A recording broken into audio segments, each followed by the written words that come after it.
በዚህ ቪዲዮ እንግዲህ ከኢትዮጵያ ተነሳችሁ ዱባይ ገብታችሁ ያለማንም ደላላ ስራ ማግኘት እንደምትችሉ ከሀ እስከ ፐ ያለውን ሙሉ ፕሮሰስ የምናይ ይሆናል ማለት ነው። ለማታውቁኝ ሰዎች አብደላህ ቲጂ ይባላለሁኝ። ዱባይ ላይ በሞተር ዴሊቨሪ ስራ ተሰማርቼ ይገኛለሁኝ።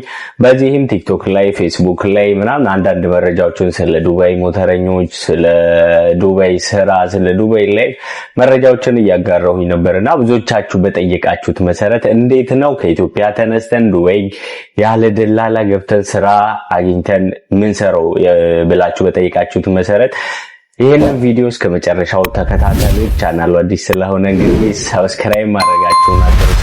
እንግዲህ የመጀመሪያው ፕሮሰስ መሆን ያለበት የቪዛ ጉዳይ አይደለም። የቪዛ ጉዳይ 10% ያህል ብላችሁ ያዙት። ቪዛ ከየትም ልታገኙ ትችላላችሁ። የመጀመሪያው ወሳኙ ነገር ግን ዝግጅት ነው። ዱባይ ዝግጅት ይፈልጋል። ዝም ብሎ የሚመጣበት ሀገር አይደለም። የተገኘውን ሰራለሁ ብለህ የምትመጣበት ሀገር አይደለም። ቀኑ በጣም ነው የሚሮጠው ማለት ነው። እንዴት ነው የምንዘጋጀው? ዱባይ ከመምጣታችን በፊት ዱባይ መተን ምንድነው የምንሰራው የሚለውን ነገር ለይተን ፕላን አድርገን ነው መምጣት ያለብን ማለት ነው። ስለዚህ ዱባይ ከመምጣታችሁ በፊት ምንድነው ሙያችሁ፣ ምንድነው መስራት የምትችሉት የሚለውን ነገር በትክክል መለየት ያስፈልጋል ማለት ነው።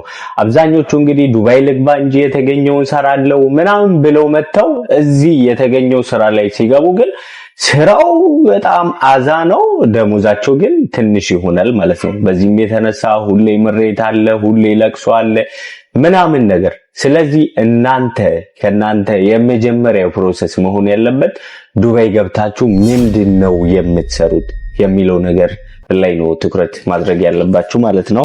ስራስ እንዴት ነው የሚገኘው? ዱባይ ላይ ስራ እንዴት ነው የሚገኘው የሚለውን ነገር በጣም ማወቅ አስፈላጊ ነው።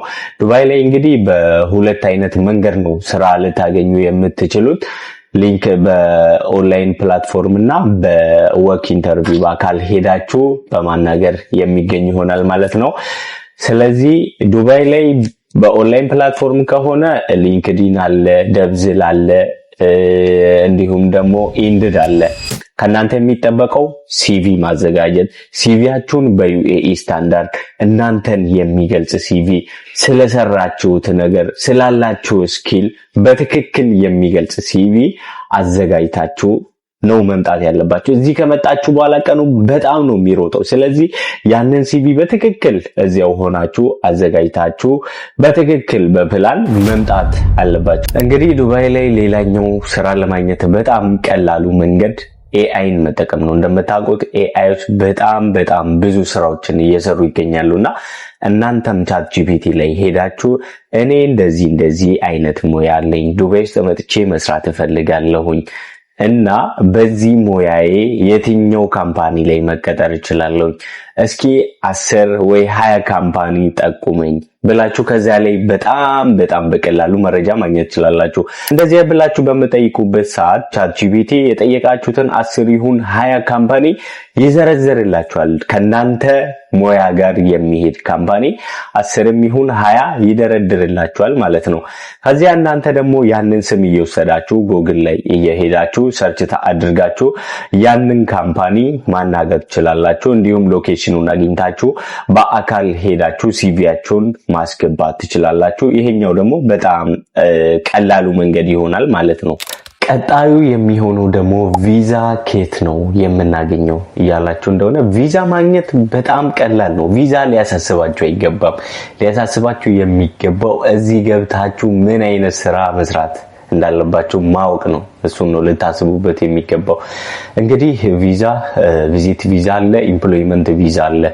አብዛኛው ካምፓኒ ኢምፕሎይመንት ቪዛ ልኮ ከሀገር ሊወስዳችሁ አይፈልግም። ምክንያቱም እዚህ መታችሁ ኢንተርቪው አድርጓችሁ ተነስቶ ለስራው መመጠናችሁን ቼክ ካደረገ በኋላ ነው ቪዛ ሊሰጣችሁ የሚችለው። ስለዚህ እናንተ ማድረግ ያለባችሁ በቪዚት ቪዛ ነው መምጣት ያለባችሁ። ቪዚት ቪዛ የ1 ወር አለ፣ የ2 ወር አለ። የ1 ወሩ በጣም አጭር ጊዜ ነው የሚሆንባችሁ። እዚህ ሀገር ላይ ደግሞ በጣም ነው ጊዜው የሚሮጠው ሳይታሰብ ስለሚሄድባችሁ የ2 ወር ቪዚት ቪዛ ማግኘት ይኖርባችኋል ማለት ነው። ይሄንን ቪዛ እንግዲህ ከትራቭል ኤጀንሲ ማግኘት ትችላላችሁ። ኢትዮጵያ ላይ ያላችሁ በአካባቢያችሁ የሚገኙ የቲኬት ኦፊሶችን መጎብኘት ወይ ደግሞ ልክ እንደዚህ ትራቭል ላይ የሚሰሩ ኤጀንቶችን ሄዳችሁ ማናገር ትችላላችሁ። እዚህ ዱባይ ላይ ደግሞ ሰው የምታውቁት ሰው ካለ እዚህ ትራቭል ኤጀንሲዎች ብዙ ስለሆኑ ከነሱ ማግኘት ትችላላችሁ ማለት ነው። ቪዚት ቪዛ ዋጋው ስንት ነው? የአብዛኞቻችሁ ጥያቄ ነውና ቪዚት ቪዛ እንደየኤጀንሲው ይለያያል። የተለያየ ዋጋ ነው ያለው። ኤጀንሲ እንደየአሰራሩ ምናምን የተለያየ ዋጋ ነው የሚጠራባችሁ። ስለዚህ አሪፍ የሚባለውን ኤጀንሲ አግኝታችሁ በዛ በኩል ነው መምጣት ያለባችሁ ማለት ነው። እንደነገርኳችሁ እዚህ ዱባይ ያለ ሰው ቢኖራችሁ ተመራጭ ነው። እዚህ ትራቭል ኤጀንሲ ሄዶ አናግሮላችሁ ያንን ቪዚት ቪዛ ማውጣት ይችላል። እኔ ቅርብ ሰዓት እያወጣው የነበረሁት ቪዚት ቪዛ 2500 ድርሃም ማለት ነው። 1500 የቪዛ ኮስት ነው። 1000 ድርሃም ደግሞ ዲፖዚት የምታስይዙት ነው ማለት ነው። ይሄ ዲፖዚት የምታስይዙት ገንዘብ እዚህ ዱባይ ገብታችሁ ያንን ቪዚት ቪዛ የሆነ ካምፓኒ አግኝታችሁ ስራ ስትቀጠሩ ያ ቪዚት ቪዛ ወደ 2 አመት ኢምፕሎይመንት ቪዛ ይቀየርላችኋል። ያኔ ደግሞ ይሄኛው ዲፖዚት ያደረጋችሁት 1000 ድርሃም ተመላሽ ይሆንላችኋል ማለት ነው። እዚህ ጋር አንድ ነገር ልታውቁ ይገባል። ቪዚት ቪዛ ሁሌ አፕሩቭ ይሆናል ማለት አይደለም። አንዳንዴ በተለያየ ምክንያት ቪዛ ሪጀክት ሊያደርግ ይችላል። ቪዛ ሪጀክት በሚያደርግበት ሰዓት ላይ ደግሞ ዲፖዚት ያደረጋችሁት ገንዘብ ብቻ ነው የሚመለስላችሁ። እንዳልኳችሁ 1000 ዲፖዚት ነው የምታስይዙት፣ 1500 ደግሞ የቪዛ ኮስት ነው። ቪዛችሁ ሪጀክት ካደረገ ያ 1500 ገቨርንመንት ገብቶ ስለሆነ ተመላሽ አይሆንላችሁም። ተመላሽ የሚሆንላችሁ ይሄ 1000 ድርሃሙ ብቻ ይሆናል ማለት ነው። ሪጀክት የማድረግ እድሉ ግን 20% ብቻ ነው። 80% አፕሩቫል ነው። በተለይ ደግሞ ሻርጃ፣ ራስ አልካይማ ምናምን ላይ በጣም አፕሩቭ የመሆን እድሉ በጣም ሰፊ ስለሆነ የሻርጃና የራስ አልካይማን ቪዚት ቪዛ ብትጠቀሙ ይመከራል። በዚሁ አጋጣሚ ይሄ የነገርኳችሁን ቪዚት ቪዛ የምትፈልጉ ሰዎች ካላችሁ ደግሞ እዚህ ጋር በማስቀምጥላችሁ ስልክ ቁጥር ዋትስአፕ ላይ ኮንታክት ካደረጋችሁ እኔው ራሴ ያንን ቪዚት ቪዛ አሰራላችኋለሁ ማለት ነው። ቪዛ ካገኛችሁ በኋላ ቀጣዩ ቲኬት ነው። ቲኬት እዛ ከትራቭል ኤጀንሲ እዛ ቲኬት ቢሮ ካሉት ቪዚት ቪዛ ላይ ደርሶ መልስ ነው ቲኬት መሆን ያለበት ማለት ነው። ግዴታ እንደዛ መሆን ስላለበት ደርሶ መልስ ቲኬታችሁን ታገኛላችሁ። ቀጣዩስ ቤት ያስፈልጋችኋል ማለት ነው። ቤት ስለሚያስፈልጋችሁ ቤቶች አይታችሁ ከሆነ ፌስቡክ ላይ የአገር ቤት አለ። ቤድ ስፔስ ነው፣ የጋራ መኖሪያ ቤት ነው። ልክ እንደ ዩኒቨርሲቲ አይነት ላይፍ ነው የሚኖረውና የጋራ መኖሪያ ቤት ስለሆነ አንድ ቤድ ስፔስ ላይ ከ400 እስከ 500 ድርሃም ነው ከፍላችሁ የምትኖሩት። 400 ድርሃም ማለት ኦልሞስት 20 ሺህ ብር ማለት ነው። እንደዛ ነው ከፍላችሁ የምትኖሩት።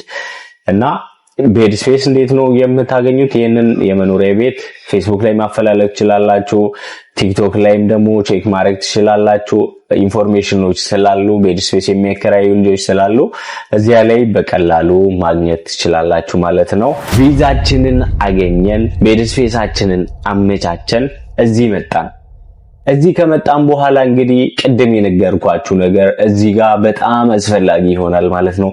በትክክል ተዘጋጅቶ የመጣ የት መሄድ እንዳለበት፣ እንዴት ስራ ማግኘት እንዳለበት የተረዳ ሰው እዚህ ከገባ በኋላ የሚከብደው ነገር የለም ማለት ነው። ግን የተገኘውን ሰራለው ብሎ የመጣ ሰው በጣም ነው የሚወዛገበው። ስራ ፈልጎ ምናምን ሲያጣ የሆነ ከሊወሊ ቦታ ላይ ይገባል ማለት ነው። ስለዚህ ከኢትዮጵያ ስትመጡ በደንብ ተዘጋጅታችሁ ምንን መስራት እንዳለባችሁ ሲቪያችሁን አዘጋጅታችሁ ነው መምጣት ያለባችሁ። ሌላኛው ነገር ደግሞ የሚያስፈልጋችሁ ገንዘብ አለ።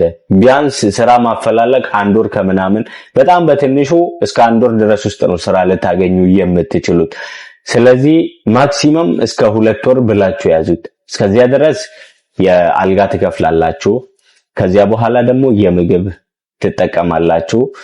የትራንስፖርት ገንዘብ ያስፈልጋችኋል። ይሄ ስላለ ገንዘብ በትክክል አዘጋጅታችሁ መምጣት አለባችሁ ማለት ነው። እንደነገርኳችሁ እንግዲህ ዋናው ነገር የቪዛ ጉዳይ አይደለም። ቪዛ 10% ብላችሁ ያዙት፣ የፕሮሰሱ 10% ያህል ብላችሁ ያዙት። ዋናው ነገር ዝግጅት ነው። ተዘጋጅታችሁ ነው መምጣት ያለባችሁ። አፕላይ ለማድረግ መፍራት የለባችሁም። እንግሊዘኛችሁ ደግሞ የተሻለ መሆን አለባችሁ። አብዛኛው ሰው አሁን እንግሊዘኛ ስለማይችል የሆነ ስኪል ስለሌለው ነው የሆነ ቦታ ላይ ገብቶ ማይሆን ስራ የማይመጥነው ስራ እየሰራ ያለው። ወይ ያንን ስኪል መሸጥ እንዴት እንዳለበት አያውቅም፣ ወይ ደግሞ እንግሊዘኛ እጥረት አለበት፣ ወይ ደግሞ ያ ስራ ተመችቶት እየሰራው ይሆናል ማለት ነው። ስለዚህ ዱባይ ከመምጣታችሁ በፊት በደንብ ተዘጋጅታችሁ መምጣት ነው ያለባችሁ። በዚህ ቪዲዮ እንግዲህ እንደተጠቀማችሁበት ተስፋ አድርጋለሁኝ። በሌላ ቪዲዮ እስከምንገናኝ ድረስ ቸር ሰንብቱ። ሐሳብ አስተያየቶቻችሁን፣ ጥያቄዎቻችሁንም ኮሜንት ስር አስፍሩልኝ። ሰብስክራይብ ማድረግን እንዳይረሳ።